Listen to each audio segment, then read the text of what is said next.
Tendo passado por Anfípolis e Apolônia, chegaram a Tessalônica, onde havia uma sinagoga judaica. Segundo o seu costume, Paulo foi à sinagoga e por 3 sábados discutiu com eles, com base nas Escrituras, explicando e provando que o Cristo deveria sofrer e ressuscitar dentre os mortos. E dizia: Este Jesus que lhes proclamo é o Cristo.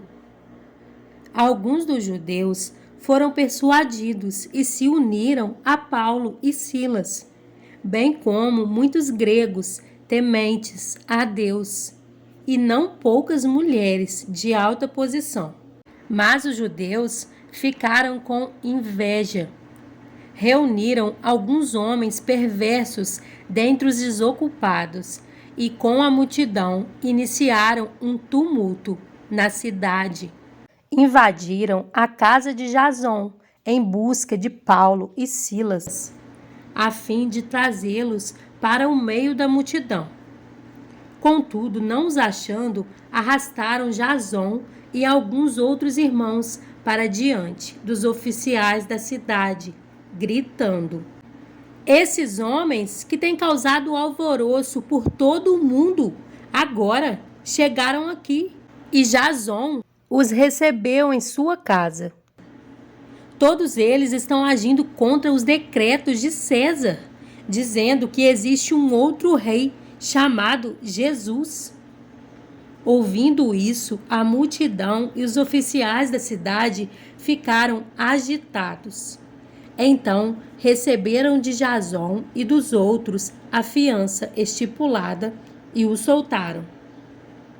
Logo que anoiteceu, os irmãos enviaram Paulo e Silas para Bereia. Chegando ali, eles foram à sinagoga judaica. Os bereanos eram mais nobres do que os tessalonicenses, pois receberam a mensagem com grande interesse, examinando todos os dias as Escrituras, para ver se tudo era assim mesmo. E creram muitos dentre os judeus, bem como dentre os gregos. Um bom número de mulheres de elevada posição e não poucos homens. Quando os judeus de Tessalônica ficaram sabendo que Paulo estava pregando a palavra de Deus em Bereia, dirigiram-se também para lá, agitando e alvoroçando as multidões. Imediatamente, os irmãos enviaram Paulo para o litoral, mas Silas e Timóteo permaneceram em Bereia. Os homens que foram com Paulo o levaram até Atenas, partindo depois com instruções para que Silas e Timóteo se juntassem a ele, tão logo fosse possível. Enquanto esperava por eles em Atenas, Paulo ficou profundamente indignado ao ver que a cidade estava cheia de ídolos. Por isso, discutia na sinagoga com judeus e com gregos tementes a Deus, bem como na praça principal, todos os dias, com aqueles que por ali se encontravam. Alguns filósofos, epicureus e estoicos começaram a discutir com ele. Alguns perguntavam: o que está tentando dizer esse tagarela? Outros diziam: parece que ele está anunciando deuses estrangeiros. Pois Paulo estava pregando as boas novas a respeito de Jesus e da ressurreição. Então o levaram a uma reunião do Areópago, onde lhe perguntaram: podemos saber que novo ensino é esse que você está anunciando? Você está nos apresentando algumas ideias estranhas e queremos saber o que elas significam. Todos os atenienses e estrangeiros que ali viviam não cuidavam de outra coisa, senão falar ou ouvir as últimas novidades. Então Paulo levantou-se na reunião do Areópago e disse: atenienses, vejo que em todos os aspectos vocês são muito religiosos. Pois, andando pela cidade, observei cuidadosamente seus objetos de culto e encontrei até um altar com esta inscrição: ao Deus desconhecido.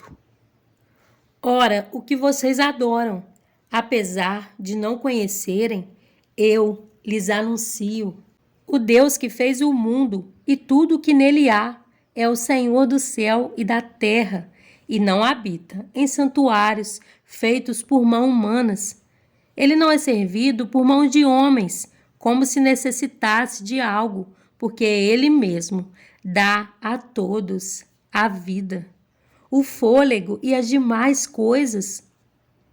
De um só fez ele todos os povos, para que povoassem toda a terra, tendo determinado os tempos anteriormente estabelecidos e os lugares exatos em que deveriam habitar.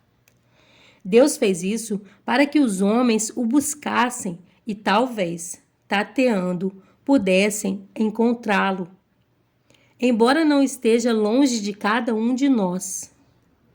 Pois nele vivemos, nos movemos e existimos, como disseram alguns dos poetas de vocês. Também somos descendência dele. Assim, visto que somos descendência de Deus, não devemos pensar que a divindade é semelhante a uma escultura de ouro, prata ou pedra, feita pela arte e imaginação do homem. No passado, Deus não levou em conta essa ignorância, mas agora ordena que todos, em todo lugar, se arrependam. Pois estabeleceu um dia em que há de julgar o mundo com justiça, por meio do homem que designou.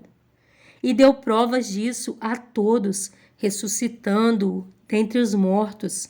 Quando ouviram sobre a ressurreição dos mortos, alguns deles zombaram e outros disseram: a esse respeito, nós o ouviremos outra vez.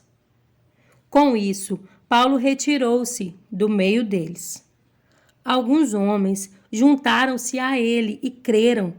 Entre eles estava Dionísio, membro do Areópago, e também uma mulher chamada Dâmaris, e outros com eles.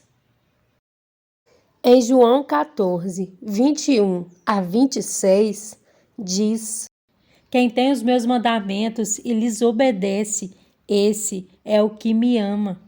Aquele que me ama será amado por meu Pai, e eu também o amarei e me revelarei a ele.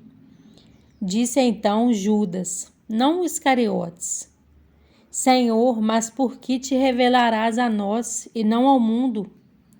Respondeu Jesus: se alguém me ama, guardará a minha palavra.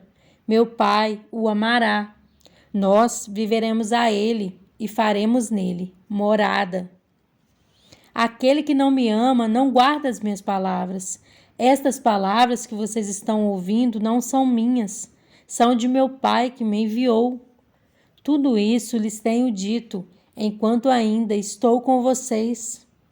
Mas o Conselheiro, o Espírito Santo, que o Pai enviará em meu nome, lhes ensinará todas as coisas e lhes fará lembrar tudo o que eu lhes disse.